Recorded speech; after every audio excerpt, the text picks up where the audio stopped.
ನಮಸ್ಕಾರ ಗೆಳೆಯರೆ, ಪಾಠಶಾಲೆ ಯೂಟ್ಯೂಬ್ ಚಾನಲ್ಗೆ ಸ್ವಾಗತ ಸುಸ್ವಾಗತ. ಈ ದಿನ ನಾವು ನಿಮ್ಮ ಶಿವಮೊಗ್ಗ, ದಾವಣಗೆರೆ, ಚಿತ್ರದುರ್ಗಕ್ಕೆ ಸಂಬಂಧಪಟ್ಟಂಥ KMF ಅಂದರೆ ಶಿಮೂಲ್ ನೋಟಿಫಿಕೇಶನ್ ಬಗ್ಗೆ ನೋಡ್ತಾ ಹೋಗೋಣ. ಯಾವಾಗ ಎಕ್ಸಾಮು ಅಂತ ಸುಮಾರು ಜನ ಕೇಳ್ತಾ ಇದ್ದೀರಾ. ಶಿಮೂಲ್ ಎಕ್ಸಾಮ್ ಯಾವಾಗ ಅಂತ ಕೇಳ್ತಾ ಇದ್ದೀರಾ. ಇದಕ್ಕೆ ಉತ್ತರ ಹೇಳ್ತೀನಿ. ಯಾವ ರೀತಿ ಓದಬೇಕು ಅಂತಲೂ ಹೇಳ್ತೀನಿ, ಅದೇ ರೀತಿ ಫಾಲೋ ಮಾಡಬೇಕು. ನಿಮಗೆ ಇಷ್ಟ ಬಂದಂಗೆ ಎಲ್ಲ ಓದಿದ್ರೆ ಯಾವ ಎಕ್ಸಾಮ್ಗಳು ಅಷ್ಟು ಸುಲಭ ಕ್ಲಿಯರ್ ಆಗೋದಿಲ್ಲ. 21 ವರ್ಷದ ಅನುಭವ, 21 ಇಯರ್ಸ್ ಸತತವಾದಂಥ ಅನುಭವ, ಸುಮಾರು ಎಕ್ಸಾಮ್ಸ್ ಕ್ಲಿಯರ್ ಆಗಿದ್ದಾವೆ. ಆ ಬೇಸಿಸ್ ಮೇಲೆ ಹೇಳ್ತೀವಿ. ಏನು ಹೇಳ್ತೀನಿ ಅಷ್ಟು ಮಾಡ್ಕೊಂಡು ಹೋಗ್ರಿ, ಒಳ್ಳೆಯದಾಗುತ್ತೆ. ಸೊ ಯಾರೆಲ್ಲ ಚಾನಲ್ ಸಬ್ಸ್ಕ್ರೈಬ್ ಮಾಡಿಲ್ಲ ಸಬ್ಸ್ಕ್ರೈಬ್ ಮಾಡಿರಿ, ವಿಡಿಯೋನ ಮ್ಯಾಕ್ಸಿಮಮ್ ನಂಬರ್ ಪೀಪಲ್ ಶೇರ್ ಮಾಡಿರಿ ಅಂತ ಹೇಳ್ತಾ ವಿಡಿಯೋ ಒಳಗಡೆ ಎಂಟರ್ ಆಗೋಣ. ಇದೇ ವಿಡಿಯೋದ ಡಿಸ್ಕ್ರಿಪ್ಷನ್ ಬಾಕ್ಸ್ ಅಂತ ಇದೆ. ಆ ಡಿಸ್ಕ್ರಿಪ್ಷನ್ ಬಾಕ್ಸಲ್ಲಿ ಸುಮಾರು ವಿಡಿಯೋಸ್ ಇದ್ದಾವೆ. ನಮ್ಮ ನೋಟ್ಸಿಂದ ಎಷ್ಟು ಕ್ವಶನ್ಸ್ ಬಂದಿದ್ದಾವೆ ಅಂತ ಅದರಲ್ಲಿ ಕಂಪ್ಲೀಟ್ ವಿತ್ ಪ್ರೂಫ್ ಇದೆ. ಚೆಕ್ ಮಾಡ್ಕೊಳ್ಳಿ. ತದನಂತರದಲ್ಲಿ ಯಾರಿಗಾರ ನೋಟ್ಸ್ ಅವಶ್ಯಕತೆ ಇದ್ದರೆ ಈ ನಂಬರ್ಗೆ ಕಾಂಟ್ಯಾಕ್ಟ್ ಮಾಡಿ. ನಮ್ಮಲ್ಲಿ ಅವೈಲಬಲ್ ಇರ್ತಕ್ಕಂಥ ನೋಟ್ಸ್ಗಳು cooperative, KMF, banking, 1959 act, 3000 question bank, Kannada, constitution, ಇದಿಷ್ಟು ಅವೈಲಬಲ್ ಇದೆ. ಇದಿಷ್ಟು ಪ್ರಿಂಟೆಡ್ ನೋಟ್ಸ್ ಅರ್ಥ ಆಗುತ್ತಲ್ಲ. ಇದರ ಜೊತೆಯಲ್ಲಿ ಇಂಗ್ಲೀಷ್ ಅವೈಲಬಲ್ ಇರ್ತಕ್ಕಂಥ ಇಂಗ್ಲೀಷ್ ಪ್ಲಸ್ ಯಾವುದು ಕರೆಂಟ್ ಅಫೇರ್ಸ್ನ PDF ರೂಪದಲ್ಲಿ ಹಾಕ್ಕೊಡ್ತೀವಿ. ಇದು ಫ್ರೀ ಇರುತ್ತೆ, ಇದು ಫ್ರೀ ಆಫ್ ಕಾಸ್ಟ್ ಇರುತ್ತೆ. ನಮ್ಮ ಸ್ಟೂಡೆಂಟ್ಸ್ಗೆ ಮಾತ್ರ. ಕ್ಲಿಯರಾಗಿ ಹೇಳ್ತಾ ಇದ್ದೀನಿ, ಇದರ ರಾಕೆಟ್ ಸೈನ್ಸ್ ಏನಿಲ್ಲ. ಇಂಗ್ಲೀಷ್ ಆ್ಯಂಡ್ ಕರೆಂಟ್ ಅಫೇರ್ಸು ನಮ್ಮ ಸ್ಟೂಡೆಂಟ್ಸ್ಗೆ ಮಾತ್ರ. ಕ್ಲಿಯರಾಗಿ ಹೇಳಿದ್ದೀನಿ. ಬೇರೆ ಅನ್ವಾಂಟೆಡ್ ಮೆಸೇಜಸ್ ಯಾರು ಮಾಡಬೇಡ್ರಿ. ಯಾರಿಗಾರ ಅವಶ್ಯಕತೆ ಇದ್ದರೆ ತಗೊಂಡು ಹೋದ್ರಿ. ಅರ್ಥ ಆಗ್ತಿದೆಯಲ್ಲ. ಒಳಗಡೆ ಎಂಟರ್ ಆಗೋಣ. ನವೆಂಬರ್ 14ರಿಂದ ನಿಮ್ಮ ಶಿಮೂಲ್ದು ನವೆಂಬರ್ 14ರಿಂದ ಡಿಸೆಂಬರ್ 14ನೇ ತಾರೀಕುವರೆಗೂ ಡೇಟ್ ಬಿಟ್ಟಿದ್ದಾರೆ. ಅದಕ್ಕೆ ಅಪ್ಲಿಕೇಶನ್ಸ್ಗೆ ನವೆಂಬರ್ 14ನೇ ತಾರೀಕು ಡೇಟ್ ಸ್ಟಾರ್ಟ್ ಆಗಿದೆ. ಅಪ್ಲಿಕೇಶನನ್ನು ಹಾಕಲಿಕ್ಕೆ ಡೇಟ್ ಸ್ಟಾರ್ಟ್ ಆಗಿದೆ. ಡಿಸೆಂಬರ್ 14 ಡೇಟ್ ಎಂಡ್ ಆಗಿದೆ. ತದನಂತರದಲ್ಲಿ 1 ರಿಂದ 1.5 ಒಂದು 2 ತಿಂಗಳು ಗ್ಯಾಪ್ ಕೊಡ್ತಾರೆ. ಒಳಗಡೆ ಪ್ರೊಸೆಸಿಂಗ್ ಇರುತ್ತೆ, ಪ್ರೊಸೆಸ್ ಮಾಡ್ಕೋತಾರೆ ಅವರು. ಒಳಗಡೆ ಅಡ್ಮಿನಿಸ್ಟ್ರೇಷನ್ ಪ್ರೊಸೆಸಿಂಗ್ ಏನೇನೋ ಇರ್ತವೆ, ಹಾಲ್ ಟಿಕೆಟ್ ಜನ್ರೇಷನ್ ಎಲ್ಲದಕ್ಕೂ ಟೈಮ್ ತೊಗೋತಾರೆ. ಒಂದು 2 ಮಂತ್ಸ್ ಗ್ಯಾಪ್ ಆಗುತ್ತೆ. ಒಂದು 2 ಮಂತ್ಸ್ ಮ್ಯಾಕ್ಸಿಮಮ್ ಅಂದರೆ 2 ಮಂತ್ಸ್ ಗ್ಯಾಪಲ್ಲಿ. ಅಂದರೆ 2 ಮಂತ್ಸ್ ಗ್ಯಾಪ್ ಅಂದರೆ ಆಲ್ಮೋಸ್ಟ್ ಮುಗಿತಾ ಬಂದಿದೆ. ಇನ್ನೇನು ಮಾರ್ಚ್ ತಿಂಗಳಲ್ಲಿ ಮೋಸ್ಟ್ ಪ್ರಾಬಬಿಲಿಟಿ ಇನ್ನೊಂದು ಮಂತ್ ಇರ್ಬೋದು ಗ್ಯಾಪು. ಈ ಮಂತ್ ಫುಲ್ಲು ಫ್ರೀ ಬಿಡ್ಬೋದು. ಮಾರ್ಚ್ ಅಷ್ಟರಲ್ಲಿ ನಿಮ್ಮ ಯಾವುದು ಅಡ್ಮಿಷನ್ ಟಿಕೆಟ್ ಅಥವಾ ಎಕ್ಸಾಮಿನೇಷನ್ ಡೇಟು ಅನೌನ್ಸ್ ಮಾಡೇ ಮಾಡ್ತಾರೆ. 100% ಅನೌನ್ಸ್ ಆಗೇ ಆಗುತ್ತೆ. ಅರ್ಥ ಆಗ್ತಿದೆಯಲ್ಲ. ರಾಯಚೂರು ಡೇಟ್ ಹೆಂಗೆ ಅನೌನ್ಸ್ ಆಗಿದೆ, ಇದ್ರದ್ದು ಡೇಟ್ ಅನೌನ್ಸ್ ಆಗೇ ಆಗುತ್ತೆ. ಈಗಲಿಂದನೇ ಕೂತ್ಕೊಂಡು ಅಚ್ಚುಕಟ್ಟಾಗಿ ಓದ್ಕೊಳ್ಳಿ. ನೀಟಾಗಿ ಓದ್ಕೋಬೇಕು. ನೀಟಾಗಿ ಒಂದು ಕಡೆಯಿಂದ ತಕ್ಷಣ ಡೇಟ್ ಅನೌನ್ಸ್ ಮಾಡಿದ್ರು ಅಂದರೆ 1 ವಾರ 15 ದಿನ ಗ್ಯಾಪ್ ಇತ್ತು ಅಂದರೆ ಓದೋದು ತುಂಬ ಕಷ್ಟ. ಏನು ಓದಿಲ್ಲ ಅಂದರೆ ಅಂತೂ ತುಂಬ ಕಷ್ಟ. ಈಗಲಿಂದನೇ ಕೂತ್ಕೊಂಡು ಗೌರ್ಮೆಂಟ್ ಕೆಲಸ ಬೇಕೇ ಬೇಕು ಅಂತಿದ್ರೆ ಈಗಲಿಂದನೇ ಕೂತ್ಕೊಂಡು ಈ ಸಿಲೆಬಸ್ ಓದ್ತಿರಲ್ವ. ಈಗ KMF ಸಿಲೆಬಸ್ ಓದಿದ್ರೆ ನಿಮ್ಮ ಎನಿ DCC ಬ್ಯಾಂಕು ಬರ್ಕೋಬೋದು, KMF ಬರ್ಕೋಬೋದು, ಎಲ್ಲ ಮಹಾಮಂಡಲ ಎಲ್ಲದಕ್ಕೂ ಆಗುತ್ತೆ. ಅರ್ಥ ಆಗ್ತಿದೆಯಲ್ಲ. ರೆಡಿ ಆಗಬೇಕು. ಫಸ್ಟ್ ರೆಡಿನೇ ಆಗಿಲ್ಲ ಅಂದರೆ ಯಾವ ನೋಟಿಫಿಕೇಷನ್ಸು ಬಿಡ್ತಾನೆ ಇರ್ತಾರೆ. ರೆಡಿ ಯಾವಾಗ ಆಗ್ತೀರಾ? ಇದನ್ನು ಕೂತ್ಕೊಂಡು ಯೋಚನೆ ಮಾಡಿರಿ. ಕೂತ್ಕೊಂಡು ಒಂದು 2 ಮಂತ್ಸ್ ಸ್ಪೆಂಡ್ ಮಾಡಿ ಅಚ್ಚುಕಟ್ಟಾಗಿ ಕೂತ್ಕೊಂಡು ಓದಿದರೆ ಯಾವ್ದು ಬೇಕಾದ್ರೂ ಬರ್ಕೋಬೋದು. ಖಾಲಿ ಯಾವುದಾಗುತ್ತೆ ಇಮ್ಮಿಡಿಯೇಟಾಗಿ. ಅವ್ರು ಯಾವುದಕ್ಕೂ ಟೈಮ್ ಕೊಡೋದಿಲ್ಲ. ಹಳೆವೆಲ್ಲ ತೆಗೆದು ನೋಡ್ರಿ ಯಾವಾಗ ಮಾಡಿದ್ದಾರೆ ಅಂತ. ಯಾವುದಕ್ಕೂ ಗ್ಯಾಪ್ಸ್ ಆಗೋದೇ ಇಲ್ಲ, ಯಾವುದೇ ಕಾರಣಕ್ಕಾಗೋದಿಲ್ಲ. ಇಮ್ಮಿಡಿಯೇಟ್ಲಿ ಎಕ್ಸಾಮ್ ಮಾಡ್ತಾರೆ, ರಿಸಲ್ಟ್ ಅನೌನ್ಸ್ ಮಾಡ್ತಾರೆ, ಇಂಟರ್ವ್ಯೂ ಮಾಡ್ತಾರೆ, ಕ್ಲೋಸ್ ಮಾಡಾಕ್ತಾರೆ. ಅದಕ್ಕೋಸ್ಕರ ನಿಮ್ಮ ಶಿಮೂಲ್ದು ಮಾರ್ಚಲ್ಲಿ ಸಪೋಸ್ ಏನಾದ್ರೂ ಎಕ್ಸಾಮಿನೇಷನ್ ಡೇಟ್ ಏನಾದ್ರು ಅನೌನ್ಸ್ ಆಯಿತು ಅಂದರೆ ಇನ್ನು 1 ತಿಂಗಳಿರುತ್ತೆ. ಒಂದೇ 1 ತಿಂಗಳು ಟೈಮ್ ಇರುತ್ತೆ. ಜಸ್ಟ್ 1 ಮಂತ್ ಅಷ್ಟೇ, ಜಾಸ್ತಿ ಅಲ್ಲ. ಈ 1 ಮಂತ್ಗೆ ಟೈಮ್ ಟೇಬಲ್ ಫಿಕ್ಸ್ ಮಾಡ್ಕೊಳ್ಳಿ. ಇದೊಂದು ಮಂತಲ್ಲಿ ನಿಮ್ಮ ಕೋಆಪ್ರೇಟಿವು, ಕನ್ನಡ, ಕಾನ್ಸ್ಟಿಟ್ಯೂಷನ್ ಈ 3 ಸಬ್ಜೆಕ್ಟ್ನ ಒಂದು ಫುಲ್ ಓಲ್ಡ್ ಡೇ ಮುಗಿಸ್ಕೊಳ್ರಿ. ಅದ್ರ ಜೊತೆಯಲ್ಲಿ ಇಂಗ್ಲೀಷು ಪ್ಲಸ್ ನಿಮ್ಮ GKನ ಒಂದು 2 ಅವರ್ಸ್ ಇಟ್ಕೊಂಡು ಓದಿ. ಇದು ಪಕ್ಕಾ ಪ್ಲ್ಯಾನ್. ಈ ಥರ ಪ್ಲ್ಯಾನ್ ಮಾಡಿಕೊಂಡು ಅಚ್ಚುಕಟ್ಟಾಗಿ ಓದಿ. ಪ್ಲ್ಯಾನ್ ಮಾಡ್ಕೊಂಡು ಯಾವ ಥರ ಓದಬೇಕು, ಅಚ್ಚುಕಟ್ಟಾದಂಥ ವ್ಯವಸ್ಥೆಯಲ್ಲಿ ಓದ್ಕೊಂಡು ಹೋಗ್ಬೇಕು. ಅರ್ಥ ಆಗ್ತಿದೆಯಲ್ಲ. ಫಸ್ಟು ಓದ್ಲಿಕ್ಕೆ ಸ್ಟಾರ್ಟ್ ಮಾಡಿ. ನೋಟಿಫಿಕೇಷನ್ ಆದಾಗ, ಎಕ್ಸಾಮಿನೇಷನ್ ಡೇಟ್ ಅನೌನ್ಸ್ ಆದಾಗ ಓದೋದು ಖಂಡಿತವಾಗ್ಲೂ ಸ್ಟ್ರಾಟಜಿ ಅಲ್ಲವೇ ಅಲ್ಲ ಅಂದಮೇಲೆ ಅರ್ಥ ಮಾಡ್ಕೊಳ್ಳಿ. ಇದು ಕಾಂಪಿಟೇಟಿವ್ ಎಕ್ಸಾಮಿನೇಷನ್ಸು. ಯಾರಿಗಾರ ಇಂಟ್ರೆಸ್ಟ್ ಇದ್ದರೆ ಮಾತ್ರ. ಇಲ್ಲ ಅಂದರೆ ಪ್ರೈವೇಟಲ್ಲಿ ಸಾವಿರಾರು ಪೋಸ್ಟ್ ಖಾಲಿ ಇದ್ದಾವೆ. ಕಾಲಹರಣ ಮಾಡೋ ಬದಲು ಪ್ರೈವೇಟ್ ಕೆಲಸಕ್ಕೆ ಹೋಗಿ ಎಲ್ಲಾದರೂ ಒಂದು ಒಂದು ವರ್ಕಿಂಗ್ ಎಕ್ಸ್ಪೀರಿಯನ್ಸ್ ಆ್ಯಡಪ್ ಆಗುತ್ತೆ, ಅಲ್ಲೇ ಸ್ಯಾಲ್ರಿ ಜಾಸ್ತಿ ಆಗುತ್ತೆ. ಅದಾದರೂ ಮಾಡ್ಕೊಳ್ಳಿ. ಅರ್ಥ ಆಗ್ತಿದೆಯಲ್ಲ? ಕಾಂಪಿಟೇಟಿವ್ ಎಕ್ಸಾಮಿನೇಷನ್ ಎಂಟ್ರ್ ಆದಮೇಲೆ ಕೂತ್ಕೊಂಡು ಓದಲೇಬೇಕು. ಮಿನಿಮಮ್ 2 ಮಂತ್ಸ್ ಬೇಕು. ಮಿನಿಮಮ್ 2 ಮಂತ್ಸು, ಅದು ಕರೆಕ್ಟಾದಂಥ ನೋಟ್ಸ್ ಇದ್ದರೆ. ಇಲ್ಲ ಅಂದರೆ ಇದು 2 ತಿಂಗಳಿಗೆ ಆಗೋಕತೆ ಅಲ್ಲ. ಅರ್ಥ ಆಗ್ತಿದೆಯಲ್ಲ? ಪಕ್ಕಾ ನೋಟ್ಸ್ ಇತ್ತು ಅಂದರೆ 2 ಮಂತ್ಸ್, ಅಚ್ಚುಕಟ್ಟಾದಂಥ 2 ಮಂತ್ಸ್ ನಮ್ದಲ್ಲ ಅಂತ ಕೂತ್ಕೊಂಡು ನೀಟಾಗಿ ಏನು ಕೊಟ್ಟಿರ್ತೀವಿ ಅದನ್ನು ಬಹೆಟ್ ಮಾಡಿ, ಕಂಪ್ಲೀಟಾಗಿ ಬಹೆಟ್ ಮಾಡ್ಕೊಂಡು ರೆಡಿ ಮಾಡ್ಕೊಂಡು ಇಟ್ಕೊಂಡಿರ್ರಿ. ಎಕ್ಸಾಮಿನೇಷನ್ಗಳು ಕಂಟಿನ್ಯೂಸ್ ಆಗಿ ಕಾಲ್ ಆಗ್ತವೆ. ಯಾವ್ದು ಬೇಕೋ ಅದು ಬರೀರಿ, ಹೋಗ್ತಾ ಇರ್ಬೋದು ಅಷ್ಟೇ. ಸೈಲೆಂಟಾಗಿ ಇಂಟ್ರ್ಯೂ ಬರುತ್ತೆ, ಇಂಟ್ರ್ಯೂ ಕ್ಲಿಯರ್ ಮಾಡ್ಕೊಂಡು ಮುಂದಕ್ಕೆ ಹೋದರೆ ಮುಗಿದೋಯ್ತು. ಇಷ್ಟೇ ಮಾಡಬೇಕಾಗಿರೋದು. ಅರ್ಥ ಆಗ್ತಿದ್ದಿಲ್ಲ?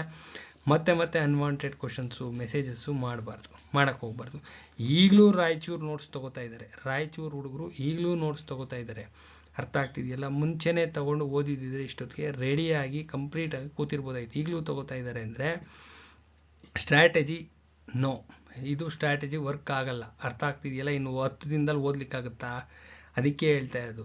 ಈಗ ತಗೊಂಡಿದ್ದೀರಾ ಅಂದರೆ ನಿಮ್ಮ ಶಿಮೂಲ್ಗೆ 100% ವರ್ಕ್ ಆಗುತ್ತೆ. ಶಿಮೂಲ್ ಯಾರ್ಯಾರು ಹಾಕಿದ್ದೀರಾ 1000% ವರ್ಕ್ ಆಗುತ್ತೆ. 1000%. ರಾಯಚೂರು ಯಾರ್ಯಾರು ತೊಗೊಂಡು ಈಗ ಇತ್ತೀಚೆಗೆ ತೊಗೋತಾ ಇದ್ದೀರಲ್ಲ, ಯಾರ್ಯಾರು ನಿನ್ನೆ ಮೊನ್ನೆ ಎಲ್ಲ ತೊಗೋತಾ ಇದ್ದೀರಲ್ಲ, ಕಂಟಿನ್ಯೂಸ್ ಆಗಿ ಯಾರೊಬ್ಬರು ಬಿಡ್ಕೊಡ್ದು. ಎಲ್ಲರೂ ಅಚ್ಚುಕಟ್ಟಾಗಿ ಕೂತ್ಕೊಂಡು ನುಣ್ಣಗೆ ಬಾಯಟ್ ಮಾಡೋಕ್ಕೆ, ಕಂಪ್ಲೀಟ್ ಬಾಯಟ್ ಮಾಡಿ, ಕೊಟ್ಟಿರೋ ನೋಟ್ಸ್ ಏನಿದೆ ಅಷ್ಟನ್ನು ಬಾಯಟ್ ಮಾಡಿ.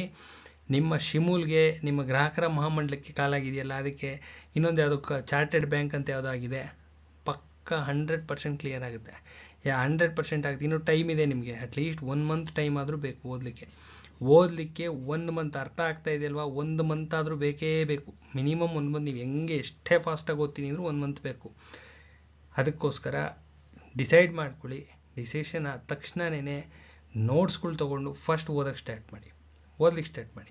ಯಾವ ಎಕ್ಸಾಮ್ ಆದರೂ ಸರಿ, ನಿಮ್ಮ ಡಿಸಿಷನ್ಸು. ಅರ್ಥ ಆಗ್ತಿದೆಯಲ್ಲ? ಇದೇ ಎಕ್ಸಾಮ್ಗೆ ಓದಿ ಅಂತಲ್ಲ.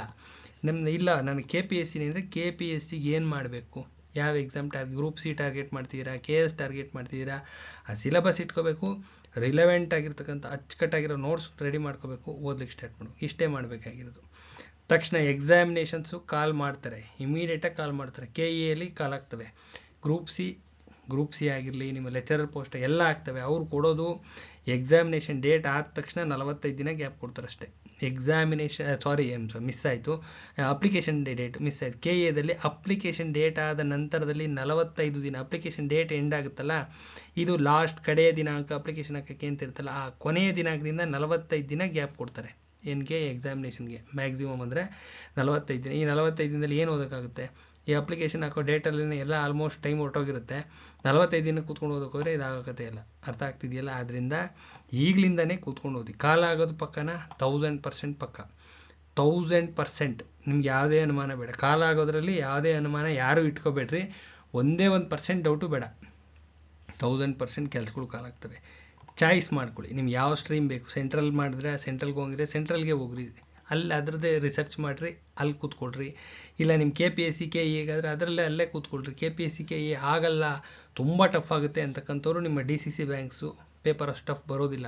DCC ಬ್ಯಾಂಕ್ಸ್ ಆ್ಯಂಡ್ KMF ಆ ರೀತಿಯಾದಂಥ ಟಫ್ನೆಸ್ ಯಾವುದೇ ಕಾರಣಕ್ಕೂ ಇರೋದಿಲ್ಲ. ಕರೆಕ್ಟಾದಂಥ ಅಪ್ರೋಚು, ಕರೆಕ್ಟ್ ನೋಟ್ಸ್ ಕೈಯಲ್ಲಿತ್ತು ಅಂದರೆ ವಿತಿನ್ 2 ಮಂತ್ಸ್, ಏನು ಓದಿಲ್ಲ ಅಂದರೆ 2 ಮಂತ್ಸು ನಾಲೆಡ್ಜ್ ಇತ್ತು ಅಂದರೆ ಒಂದೇ 1 ತಿಂಗಳಲ್ಲಿ ಹೊಡೆದಾಕ್ಬೋದು. ಒಂದೇ 1 ತಿಂಗಳಲ್ಲಿ ಕ್ಲಿಯರ್ ಮಾಡಿ ನೆಮ್ಮದಿಯಾಗಿ ಕೆಲಸಕ್ಕೆ ಹೋಗ್ಬೋದು. ಇದು ಪ್ರೊಸೀಜರು. ಪದೇ ಇದೇ ಕ್ವಶನ್ಗಳನ್ನ ಕೇಳಬಾರ್ದು.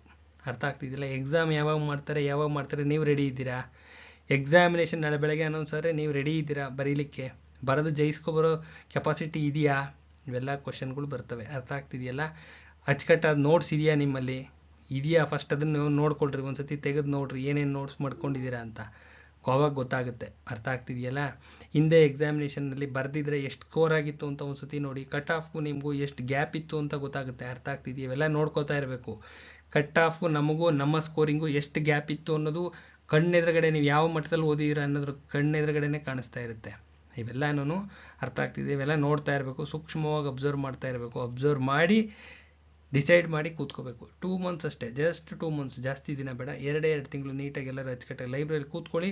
ಬೆಳಗ್ಗೆಯಿಂದ ಸಂಜೆವರೆಗೂ ನೀಟಾಗಿ ಓದಿ. ಏನು ಕೊಟ್ಟಿರ್ತೀವಿ ಅದನ್ನು ಓದ್ಕೊಂಡು ಎಕ್ಸಾಮಿನೇಷನ್ ಬರೀರಿ, ಕ್ಲಿಯರ್ ಆಗುತ್ತೆ. ಇದು ಪ್ರೊಸೀಜರ್. ಅರ್ಥ ಆಗ್ತಿದೆಯಲ್ಲ? ಈ ಪ್ರೊಸೀಜರ್ನ ದಯವಿಟ್ಟು ಫಾಲೋ ಮಾಡಿ. ಸ್ಟ್ರೀಮು ನಿಮ್ಮ ಆಯ್ಕೆ. KPSC KE PSI PC ಯಾವುದಾದ್ರೂ ಸರಿ. ಕಾಲ್ ಯಾವುದಾಗಿದೆ ಅದರ ಮೇಲೆ ಗಮನ ಹರಿಸಿ. ಯಾವ್ದು ಕಾಲಾಗುತ್ತೋ ಅದು ಇದು ಅಂತಲ್ಲ. ಸೆಂಟ್ರಲ್ ಗೌರ್ಮೆಂಟ್ ನಾವು ಆಗಿದ್ದಾವ ಅದರ ಮೇಲೆ ಗಮನ ಹರಿಸಿ. ಅರ್ಥ ಆಗ್ತಿದೆಯಲ್ಲ? ಯಾವುದು ಕಾಲಾಗಿದೆ ಅದರ ಮೇಲೆ ಫೋಕಸ್ ಇರಬೇಕು. ನಾವು ಇನ್ನೇನೋ ಮಾಡ್ತೀವಿ ಅಂದರೆ ಕಾಲಾಗಿದೆಯಾ? ಕಣ್ಣೆದುರುಗಡೆ ಇದೆಯಾ?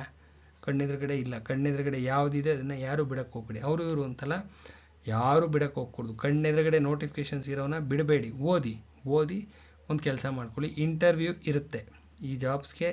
DCC ಬ್ಯಾಂಕ್ಸು, KMFಗೆ ಇಂಟರ್ವ್ಯೂ ಕಂಪಲ್ಸರಿ ಇರುತ್ತೆ. ಅದೊಂದು ತಲೆಯಲ್ಲಿರಲಿ. ಅರ್ಥ ಆಗ್ತಿದೆ? ಇದು ಇಂಟರ್ವ್ಯೂ ಇರ್ತಕ್ಕಂಥ ಜಾಬು. KPSC KE ಆದರೆ ಇಂಟರ್ವ್ಯೂ ಇರೋದಿಲ್ಲ. This is the basic difference. ಅರ್ಥ ಆಗ್ತಿದೆಯಲ್ಲ? ಇದಿಷ್ಟು ನಿಮ್ಮ ತಲೆಯಲ್ಲಿ ಇಟ್ಕೊಂಡು ಓದ್ಲಿಕ್ಕೆ ಸ್ಟಾರ್ಟ್ ಮಾಡಿ. ಫಸ್ಟು ಓದ್ಲಿಕ್ಕೆ ಸ್ಟಾರ್ಟ್ ಮಾಡಬೇಕು.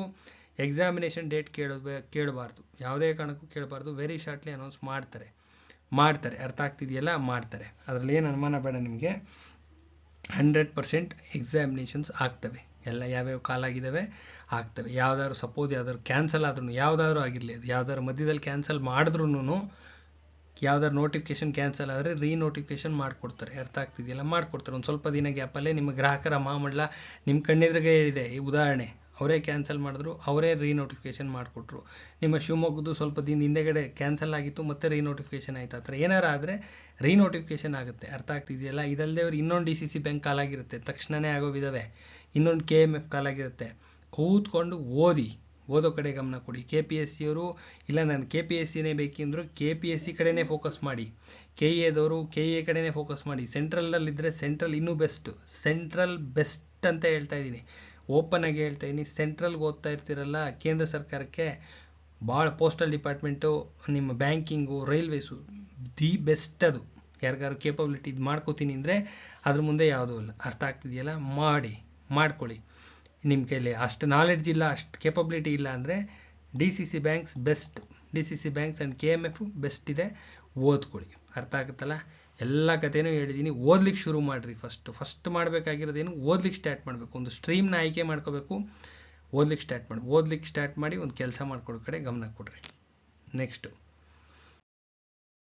ಈ ಕ್ವಶನ್ ಬರುತ್ತಾ? 100% ಬಂದಿರುತ್ತೆ. ಮ್ಯಾಚ್ ದಿ ಫಾಲೋಯಿಂಗ್ ಹಾಕಿರ್ತಾರೆ, ನೋಡ್ಕೊಳ್ಳಿ. ಇದು ಮ್ಯಾಚ್ ದಿ ಫಾಲೋಯಿಂಗ್ ಬರೋ ಚಾನ್ಸಸ್ ತುಂಬ ಜಾಸ್ತಿ ಇದೆ. ಎಲ್ಲ ಎಕ್ಸಾಮ್ಸ್ಗೂ, ಅದಕ್ಕೆ ಅಂತಲ್ಲ, ಎಲ್ಲ ಎಕ್ಸಾಮ್ಸ್ಗೂ. ಮಾಂಟ್ರಿಯಲ್ ಪ್ರೋಟೋಕಾಲ್ ಅಂತ ಇದೆಯಲ್ಲ, ಎಷ್ಟನೇ ಇಸ್ವಿಲಾಗಿದ್ದು? 1987. ರಿಲೇಟೆಡ್ ಟು ವಾಟ್ ಅಂದರೆ ಓಝೋನ್ ಪದರವನ್ನು ನಾಶಪಡಿಸುವ ವಸ್ತುಗಳನ್ನ ಹಂತವಾಗಿ ಕಡಿಮೆ ಮಾಡ್ತಾ ಬರೋದಕ್ಕೆ ಸಂಬಂಧಪಟ್ಟಿದ್ದು. ಇಂಪಾರ್ಟೆಂಟಾ? 1000% ಇಂಪಾರ್ಟೆಂಟು. ನೆಕ್ಸ್ಟ್ ಕ್ಯೂಟೋ ಶಿಷ್ಟಾಚಾರ ಅಂತ ಇದೆ, 2005. ಏನಕ್ಕೆ ರಿಲೇಟೆಡ್ಡು? ಹಸಿರುಮನೆ ಅನಿಲಗಳ ಹೊರಸೂಸುವಿಕೆಯನ್ನು ಕಡಿಮೆ ಮಾಡಬೇಕು ಅಂತೇಳಿ ಅಭಿವೃದ್ಧಿ ಹೊಂದಿದ ರಾಷ್ಟ್ರಗಳಿಗೆ ಕಡ್ಡಾಯ ಗುರಿ ನಿಗದಿಪಡಿಸ್ತಾರೆ. ನೀವು ಇಷ್ಟಿಷ್ಟೇ ಇದನ್ನು ಹೊರಸೂಸಬೇಕು ಅಂತ. ಯಾವುದನ್ನು? ನಿಮ್ಮ ಹಸಿರುಮನೆ ಅನಿಲಗಳು ಯಾವ್ಯಾವ ಬರ್ತವೆ ಅದನ್ನು ಕಡಿಮೆ ಮಾಡಿ ಅಂತ ಹೇಳ್ತಾರೆ. ಅದು ಬಾಸೆಲ್ ಸಮಾವೇಶ 1992 ಆಗುತ್ತೆ. ಅಂತಾರಾಷ್ಟ್ರೀಯ ಗಡಿಗಳಲ್ಲಿ ಅಪಾಯಕಾರಿ ತ್ಯಾಜ್ಯ ಸಾಗಣೆಯ ನಿಯಂತ್ರಣ, ಇದಕ್ಕೆ ಸಂಬಂಧಪಟ್ಟಿರ್ತಕ್ಕಂಥದ್ದು. ರಾಮ್ಸಾರ್ ಸಮಾವೇಶ ಕರೆಂಟ್ ಅಫೇರ್ಸ್ನಲ್ಲಿ ಇದೆ. ರಾಮ್ಸಾರ್ ಸಮಾವೇಶ ಕರೆಂಟ್ ಅಫೇರ್ಸ್ನಲ್ಲಿ ಇದೆ. ಯಾವಾಗಾಯಿತು? 1975 ಆಯಿತು. ಚೌಗು ಪ್ರದೇಶಗಳ ಸಂರಕ್ಷಣೆ ಮತ್ತು ವಿವೇಕಯುತವಾದ ಬಳಕೆಗೆ ಸಂಬಂಧಪಟ್ಟಿದೆ. ಸ್ಟಾಕ್ಹೋಮ್ ಸಮಾವೇಶ 2004. ವಿಘಟನೆಯಾಗದ ಸಾವಯವ ಮಾಲಿನ್ಯಕಾರಕಗಳನ್ನ ನಿವಾರಿಸುವುದು ಅಥವಾ ನಿರ್ಬಂಧಿಸುವುದು ಇದರ ಮುಖ್ಯವಾದಂಥ ಉದ್ದೇಶ ಆಗಿರುತ್ತೆ. ಇನ್ನು ಮಿನಿಮಾಟ ಸಮಾವೇಶ 2017 ಇರುತ್ತೆ. ಪಾದರಾಸ ಮಾಲಿನ್ಯದಿಂದ ಸಂರಕ್ಷಣೆ ಇರ್ತಕ್ಕಂಥದ್ದು. ಇದಿಷ್ಟು ಇದ್ರ ಮೇಲೆ ಒಂದು ಕ್ವಶನ್ ಬರ್ತಕ್ಕಂಥ ಚಾನ್ಸಸ್ಸು ತುಂಬ ಜಾಸ್ತಿ ಇದೆ. ಸೈನ್ಸ್ ಸೆಕ್ಟ್ರಲ್ಲಿ ಇದು ಕರೆಂಟ್ ಅಫೇರ್ಸ್ನಲ್ಲಿ ಇರ್ತಕ್ಕಂಥದ್ದು. ಇದನ್ನು ತೆಗಿತಕ್ಕಂಥ ಚಾನ್ಸಸ್ಸು ತುಂಬ ಜಾಸ್ತಿ ಇದೆ. ಸೈನ್ಸ್ ಸೆಕ್ಟರ್ ಬರುತ್ತಲ್ವ, ನಿಮ್ಮ GKನಲ್ಲಿ ಸೈನ್ಸ್ ಸೆಕ್ಟ್ರು, ಅದರಲ್ಲಿ ಈ ಕ್ವಶನ್ ಬರ್ತಕ್ಕಂಥ ಚಾನ್ಸಸ್ಸು ಜಾಸ್ತಿ ಇದೆ. ಅದರಲ್ಲೂ ಎನ್ವೈರ್ಮೆಂಟಲ್ ಸೈನ್ಸ್ ಸಂಬಂಧಪಟ್ಟಂಗೆ ಒಂದು ಕ್ವಶನ್ ತೆಗಿಲೇಬೇಕು ಅಂತ ಇರುತ್ತೆ. ಅದರಲ್ಲಿ ಇದು ತೆಗಿತಕ್ಕಂಥ ಸಾಧ್ಯತೆ ನಿಚ್ಚಳವಾಗಿದೆ. ಓದ್ಕೊಳ್ರಿ. ಇಲ್ಲ ಡೇಟ್ಸಲ್ಲೂ ತೆಗಿಬೋದು, ಗೊತ್ತಿರಲಿ. ಪರಿಸರ ದಿನಾಚರಣೆ ಧ್ಯೇಯವಾಕ್ಯ ಯಾವ್ದಾದ್ರು ಒಂದು ತೆಗೆದಿರ್ತಾರೆ, ಹುಷಾರು. ಇದಿಷ್ಟು ಕ್ಲಿಯರಾಗಿ ಹೇಳಿದ್ದೀನಿ. ಇಟ್ಸ್ ಎ ವೆರಿ ಕ್ಲಿಯರ್ ಆಗಿ 21 ವರ್ಷದ ಅನುಭವ ವಿತ್ ದಾಖಲೆ ಸಮೇತ ಹಾಕಿದ್ದೀನಿ. ನಂದು ಡೀಟೇಲ್ಸ್ ಇದೆ ಚಾನಲಲ್ಲಿ ನೋಡಿ. ಎಷ್ಟು ವರ್ಷ? 21 ವರ್ಷದ ಸುದೀರ್ಘವಾದಂಥ ಅನುಭವದಲ್ಲಿ ಹೇಳ್ತಾ ಇದ್ದೀನಿ. ಇದಿಷ್ಟನ್ನ ಪ್ರೊಸೀಜರ್ನ ಯಾರು ಫಾಲೋ ಮಾಡ್ತೀರಾ ಅವ್ರು ಸಕ್ಸಸ್ ಆಗ್ತೀರಾ. ನೋಟ್ಸ್ ಅಚ್ಚುಕಟ್ಟಾದಂಥ ಒಂದು ನೋಟ್ಸ್ ಇರಬೇಕು. ಒಂದು 2 ಮಂತ್ಸ್ ಲೈಬ್ರರಿಗೆ ಹೋಗಿ ಶಿಫ್ಟ್ ಆಗಿ ಒಂದು 10 hours ವರ್ಕ್ ಮಾಡಿ. ಪರ್ ಡೇ 10 hours ಅಚ್ಚುಕಟ್ಟಾದಂಥ ವರ್ಕ್ ಮಾಡಿ ನೀಟಾಗಿ ಬರೆದು ಒಂದು ಅಟೆಂಪ್ಟ್ ಕ್ಲಿಯರ್ ಮಾಡ್ಕೊಂಡು ಹೋಗ್ಬಿಡಿ. ಇದು ಪ್ರೊಸೀಜರ್. KPSC KE ಆದರೆ 6 months ಬೇಕೇ ಬೇಕು. ಯಾವುದೇ ಕಾರಣಕ್ಕೂ ಇದು ಕಡಿಮೆ ಅಂತ ಆಗೋದಿಲ್ಲ. ಏನೇ ಓದಿದ್ರು ಕರೆಂಟ್ ಅಫೇರ್ಸ್ ಬೇಸ್ಡ್ ಓದಿ, ಇಷ್ಟೇ ಕಾನ್ಸೆಪ್ಟ್. ಕರೆಂಟ್ ಅಫೇರ್ಸ್ ಬೇಸ್ಡ್ ಓದಿದ್ರೆ ವರ್ಕೌಟ್ ಆಗ್ತಕ್ಕಂಥ ಚಾನ್ಸಸ್ಸು ತುಂಬ ಜಾಸ್ತಿ ಇದೆ. ಪೇಪರ್ ಸೆಟ್ ಆಗ್ತಿರೋದು ಕರೆಂಟ್ ಅಫೇರ್ಸ್ ಬೇಸ್ಡ್ ಮೇಲೇ. ಇದು ನಿಮ್ಮ ತಲೆಯಲ್ಲಿರಲಿ. ಸೊ ಎಲ್ಲ ವಿಚಾರನೂ ಹೇಳಿದ್ದೀನಿ. ಪದೇ ಅನ್ವಾಂಟೆಡ್ ಮೆಸೇಜಸ್ ಮಾಡಬೇಡಿ. ಯಾರಿಗಾರ ನೋಟ್ಸ್ ಅವಶ್ಯಕತೆ ಇದ್ದರೆ ಮುಂದೆಗಡೆ ನಂಬರ್ ಇದೆ, ಚಾನಲ್ ಇದೆ, ಚಾನಲಲ್ಲಿ ಎಲ್ಲ ಮಾಹಿತಿ ಇದೆ. ಚೆಕ್ ಮಾಡಿ ಕೂತ್ಕೊಂಡು ಒಂದು ಅರ್ಧ ಗಂಟೆ ಎಲ್ಲ ಚೆಕ್ ಮಾಡಿ, ಚಾನಲಲ್ಲಿ ಏನೇನು ಹಾಕಿದ್ದೀವಿ ಅಂತ ಎಲ್ಲ ಗೊತ್ತಾಗುತ್ತೆ. ವಿತ್ ಪ್ರೂಫ್ಸ್ ಇರ್ತವೆ. ಸೊ ಅವಾಗ ನೋಟ್ಸ್ದು ಕ್ವಾಲಿಟಿ ಗೊತ್ತಾಗುತ್ತೆ. ನೋಟ್ಸ್ ಕ್ವಾಲಿಟಿ, ಕ್ವಶನ್ಸ್ ಎಷ್ಟು ಬಂದಿದ್ದಾವೆ ಅಂತ ಕಣ್ಣೆದುರುಗಡೆ ಕಾಣುತ್ತೆ. ಯಾರಿಗಾರ ಅವಶ್ಯಕತೆ ಇದ್ದರೆ ತಗೊಂಡು ಓದಿ ಕೆಲಸ ತಗೊಳ್ಳಿ. ಇಲ್ಲಿಗೆ ಈ ವಿಡಿಯೋನ ಎಂಡ್ ಮಾಡ್ತಾ ಇದ್ದೀನಿ. ನಾಳೆ ಇನ್ನೊಂದು ವಿಡಿಯೋ ಜೊತೆ ಬರ್ತೀನಿ. ನಮಸ್ಕಾರ.